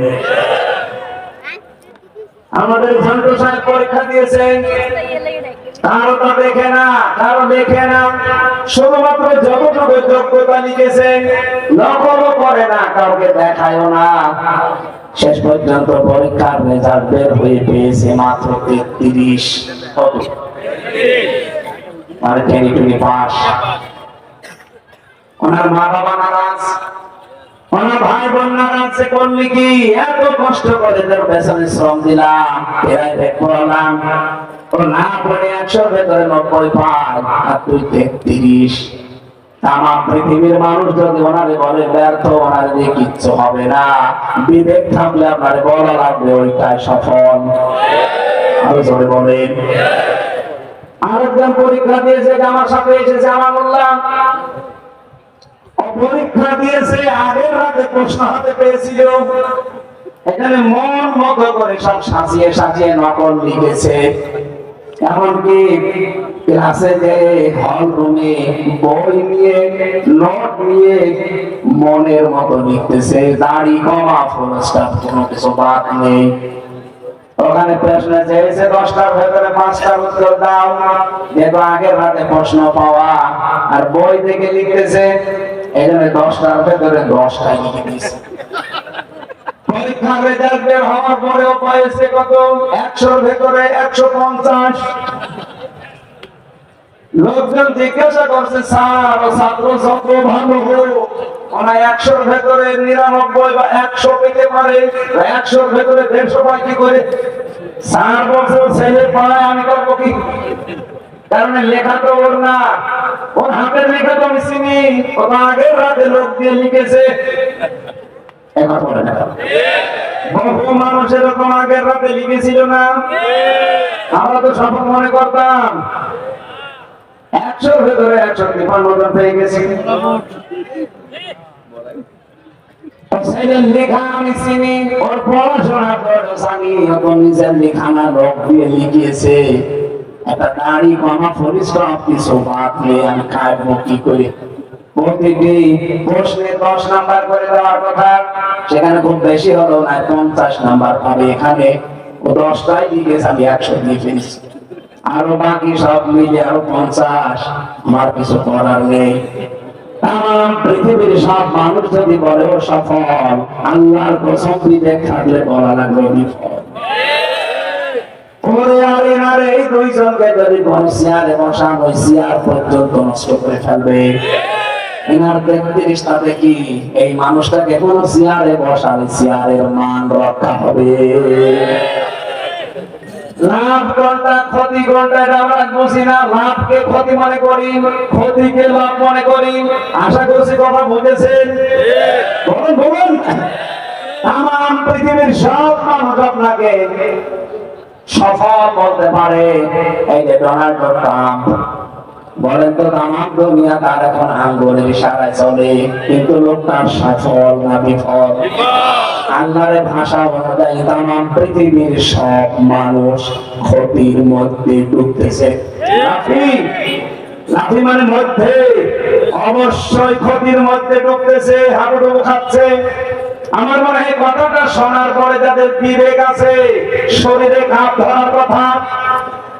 এখন যদি বিআইডি সাহেব একটা সিআইডি এসে এখানে কেউ বলে, সিআইডি অফিসার বা এসপি কেউ এসে বলে একটু সাবধানে থাকেন, আপনার ব্যাপারে কথা আছে, এতটুকু কথা বলে যদি চলে যায়, আমার মনে হয় এখানে জানে বলেছে সে সব সময় চিন্তায় থাকবে, না জানি কোন ক্ষতি হয়ে যায়।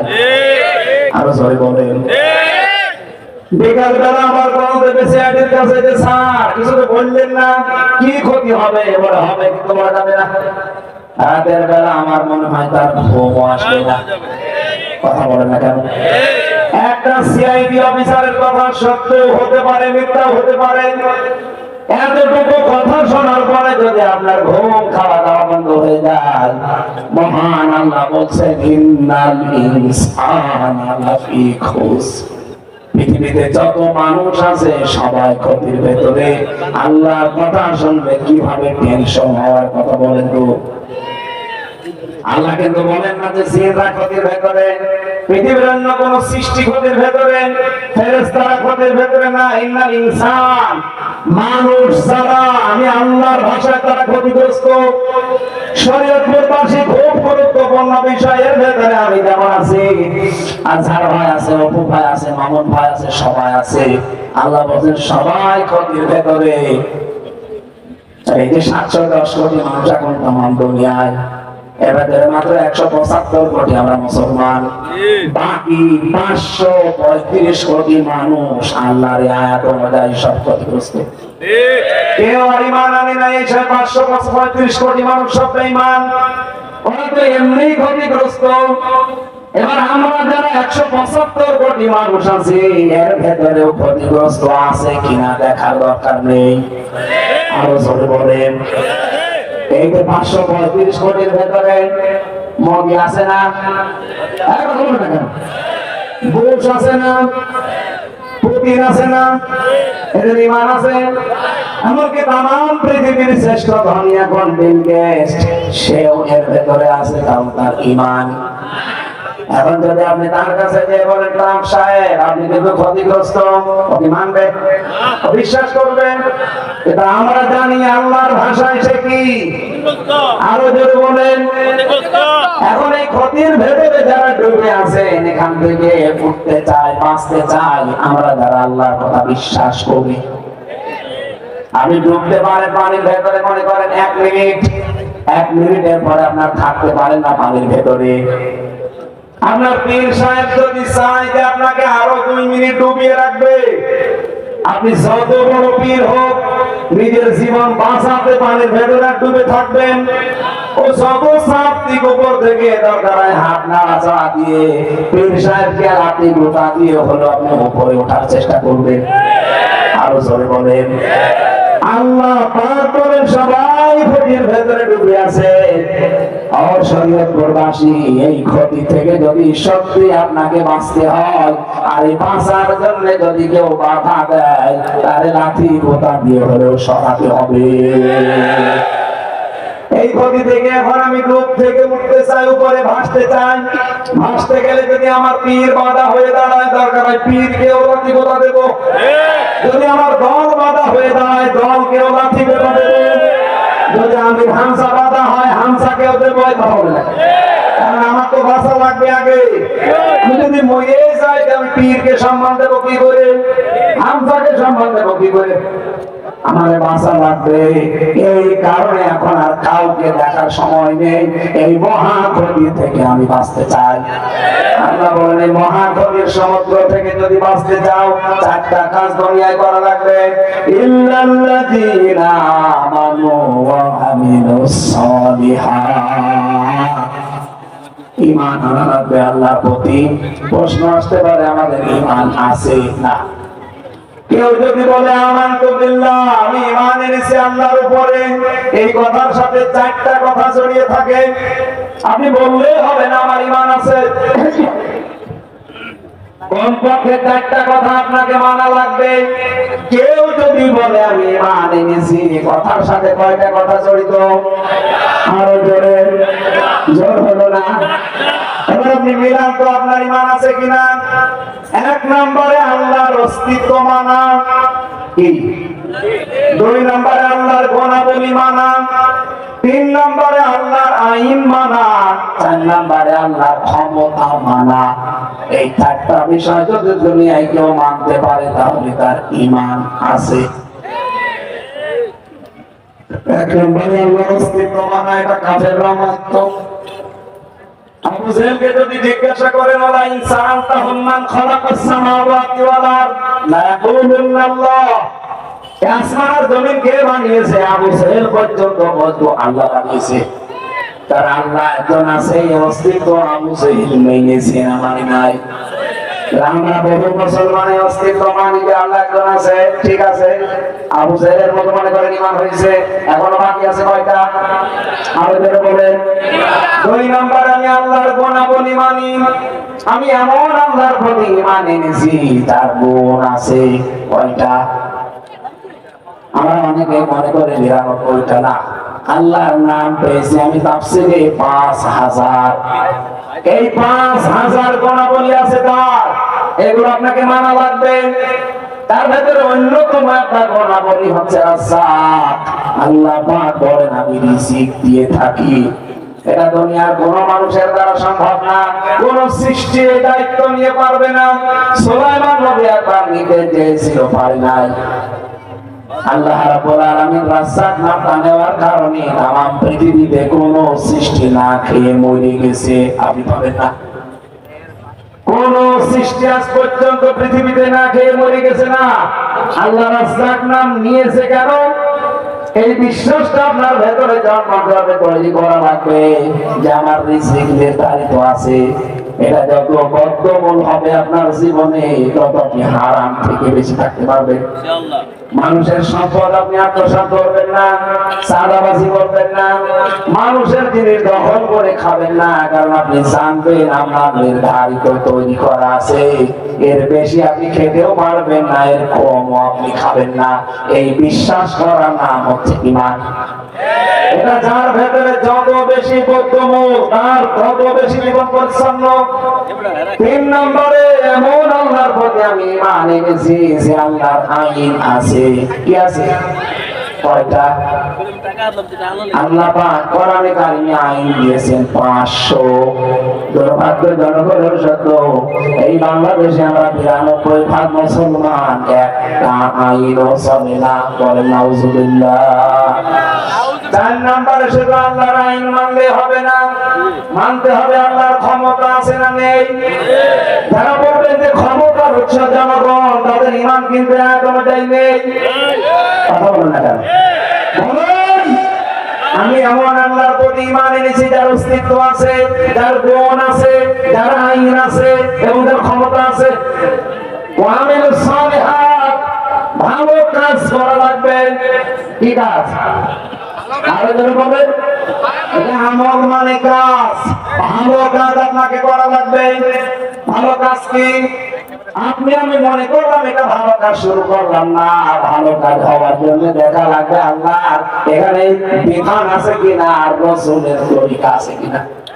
বহু মানুষ আন্দাজে একটা ভালো কাজ আরম্ভ করে নিয়েছে, ওই তাহেরি ভাইয়ের মতো ভালো কাজ। আপনাকে দেখা লাগবে আল্লাহর আইন নাকি এবং এর ভেতরে রাসূলুল্লাহর তরিকা আছে কিনা। যদি পেয়ে যান তাহলে এইটা ভালো কাজ। আল্লাহর বিধান আছে কিন্তু রাসূলের তরিকা নেই, ওটা ভালো কাজ না। এই যে রোজা রাখা, মনে করেন আল্লাহর আইন। যদি হিন্দুরাও রোজা রাখে, খ্রিস্টানরাও রোজা রাখে, ইহুদিরাও রোজা রাখে। আপনি বাইরের দেশগুলোতে যান, আমি ইহুদিদের সাথে মিশে দেখেছি ওরা রোজা রাখে। খ্রিস্টানরা রোজা রাখে, হিন্দুরা তো রাখে, মা বাবা মরে গেলে উপোস থাকে, ওইটাও কথা মনে করে ওরা। বিধান আল্লাহর আছে কিন্তু তরিকা রাসূলুল্লাহর না, এজন্য এটা ইবাদত হবে। আরো জোরে বলেন। অথবা সাওবিল হক, হকের দাওয়াত দেওয়া লাগবে মানুষকে। এই পৃথিবীতে এখন সবচাইতে বড় কঠিন কাজ হকের দাওয়াত দেওয়া। যত হক কথা কোথায় আছে বলে তো? এই কোরআনের দাওয়াত মানুষকে দেওয়া লাগবে। এটা দিতে আসলে বাধা বিপত্তি আসবে। ধৈর্য ধারণ করে অবাক করা লাগবে। এই চারটা গুণ যারা দুনিয়ায় অর্জন করতে পারবে তারা এই মহা ক্ষতির সমুদ্র থেকে আল্লাহ তাদের বাঁচিয়ে দেবে। বলেন সুবহানাল্লাহ। বুখারী শরীফের হাদিসটা যে পড়লাম, এটা নিয়ে বাংলাদেশে একটা ভেজাল পেয়েছি আমি। হযরত আবু সাঈদ খুদরি থেকে বর্ণিত, তিনি বলেন, তোমাদের ভেতরে কেউ যদি অন্যায় কাজ দেখে, সে যেন হাতের দ্বারা ওটা বন্ধ করে দেয়, পাঠিয়ে দেয়। 2 নম্বরে, হাত দিয়ে যদি না পারে, সে যেন মুখ দিয়ে প্রতিবাদ করে ওটা বন্ধ করার জন্য, পাল্টানোর জন্য। 3 নম্বরে, আইল্লাম ইয়াস্তাতি ফাবে কলবিহি, ও যদি মুখে পারে না, হাতে পারে না, সে যেন অন্তরে ঘৃণা করে। ঠিক আছে না? ঠিক আমি বলছি এটা ঠিক হয়নি, আমি যা বললাম এটা ভুল হয়েছে। সে যেন অন্তর দ্বারা ঘৃণা করে। এখানে তো সে শব্দ নেই।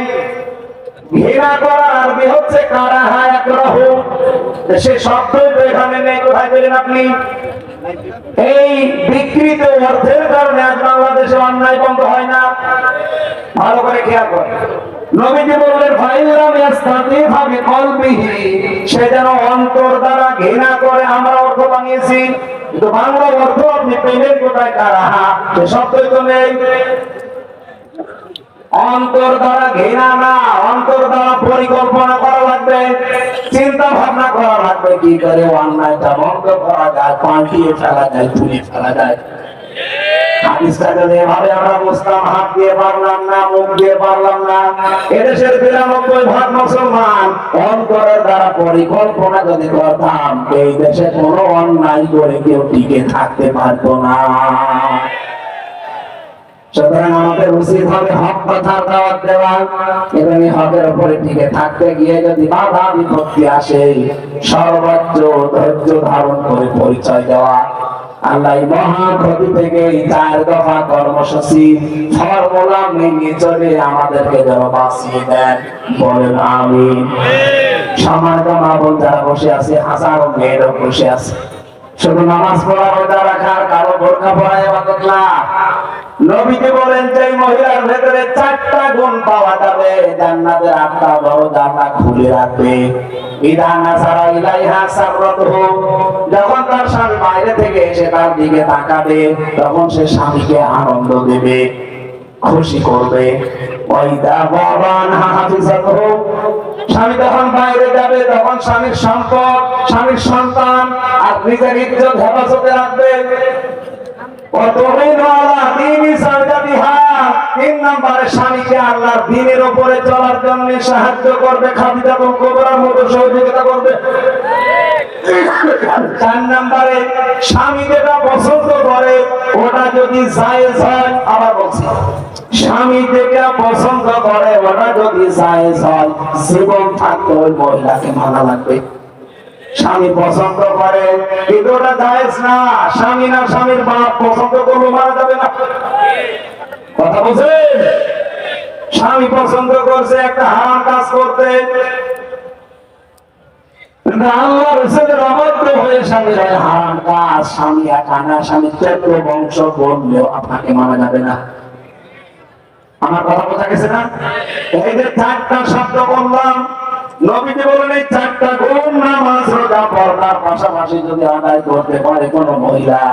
আবার বলছে, স্বামী বাইরে থেকে আসলে তাকে খুশি করা, আনন্দ দেওয়া। মেয়েদের আসল কাজ, স্বামী বাইরে থেকে আসলে দুনিয়ার সব কিছু বন্ধ করে দিয়ে স্বামীকে সময় দেওয়া। কিন্তু অধিকাংশ মহিলা এটা করে না, ও টিভি দেখা নিয়ে, মোবাইল দেখা নিয়ে ব্যস্ত। স্বামীর এই গুরুত্বহীনতা দিন দিন পরকীয়া প্রেম বাড়িয়ে দেয়। আমি যতটুকু জানি এটা এই স্ত্রীর উদাসীনতার কারণে। 2 নম্বরে, স্বামী বাইরে গেলে স্বামীর সম্পদের, স্বামীর সন্তানের আর নিজের ইজ্জত হেফাজত করা লাগবে। বহু মহিলা স্বামী বাইরে গেলে দিন পায়, মনে হয় আল্লাহ রাস্তা পেয়েছে। 3 নম্বরে, স্বামী যখন দিনের কাছে থাকবে, তাকে আপনি আরো পেছন দরজা দিয়ে খাদিজাতুল কুবরার মতো সাহায্য করবেন, সহযোগিতা জানাবেন যতটুকু আপনার সামর্থ্য আছে। 4 নাম্বার, স্বামী যেটা পছন্দ করছে দেখবেন এটা জায়েজ কিনা। যদি জায়েজ হয় জীবন থাকতে আপনাকে মেনে চলা লাগবে। এই 4টা কাজ আল্লাহ ফাতেমাতুজ জোহরার মতো আমার মেয়েদেরকে করার তৌফিক দাও, বলেন আমিন। আল্লাহুম্মা আমিন। ربنا آتنا في الدنيا حسنة وفي الآخرة حسنة وقنا عذاب النار। বিশাল আসমান জমিনের মালিক, এত বড় বিশাল সৃষ্টির তুলনায় আমাদের হাত দুইটা বড় ছোট্ট। এই ছোট ছোট দুটি হাত আমরা আরশের দিকে তুলেছি, মেহেরবানি করে আমাদের হাত দুইটা কবুল করে নাও।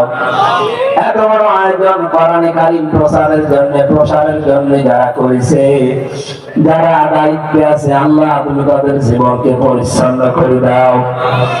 বিশেষ করে মাহফিলের সম্মানিত সভাপতি আল্লাহ তাআলা জনাব কামাল হোসেন, আমার আরাফাতের ভাই আলহাজ কামাল হোসেনকে কবুল করো।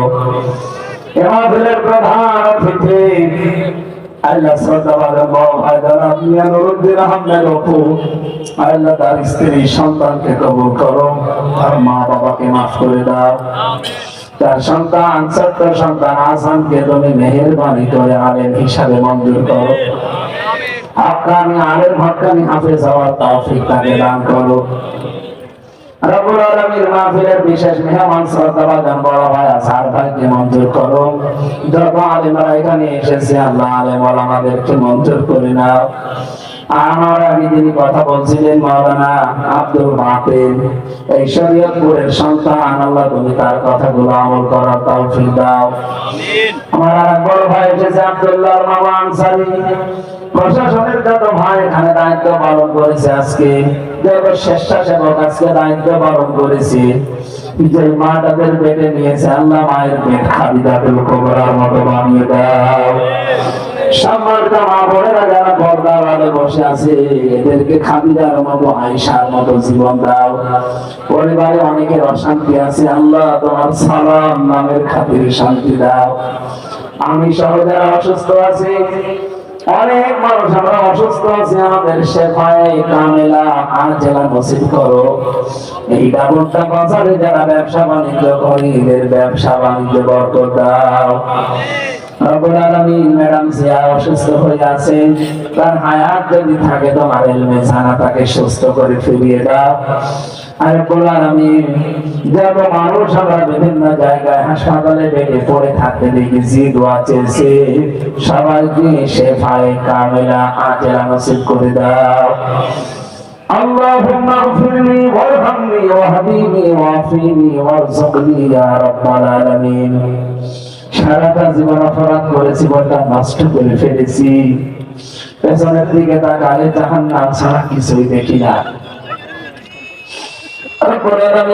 মহাক্ষতির ভেতরে আমরা সবাই ডুবে আছি। এই মহাক্ষতির সাগর থেকে আমাদেরকে তুমি একটা ফর্মুলা দিয়েছো, কৌশল জানিয়েছো, কর্মসূচি আমাদেরকে নিয়েছো। এই 4টা ফর্মুলা অনুসরণ করে এই মহাসাগর থেকে আমাদেরকে বাঁচাও। জন্ম যুগে বড় আশা জাগে দেখতে তোমার কালাম দিয়ে দেশটা চলছে। জীবনে কিছু যদি তোমার ভালো না লাগে, একটা বারের জন্য হলেও তোমার কোরআনটা দেশে একবার হলেও কায়েম করে দাও। মরণের আগে যেন দেখতে পারি তোমার কালাম দিয়ে দেশটা চলছে। রব্বুল আলামিন এই শরীয়তপুর জেলার মাটির নিচে যারা ঘুমিয়ে আছে, কোরআনের ইজ্জতকে মাফ করে দাও। যারা হাফেজ হয়ে গেল, এদেরকে ইয়াদ শক্তি বাড়িয়ে হাক্কানি হাফেজ কবুল করো। কখন কার কাছে আজরাইল পাঠিয়ে দেবে জানি না, মরতে আমাদের কোনো দুঃখ নেই, ভয় নেই, কিন্তু আমরা তাহাজ্জুদের নামাজে আল্লাহ তাআলার সাজদা অবস্থায়, কোরআন পড়া অবস্থায় মরণ চাই। জীবনের শেষ কথা যেন এটা বলতে পারি, লা ইলাহা ইল্লাল্লাহু মুহাম্মাদুর রাসূলুল্লাহ।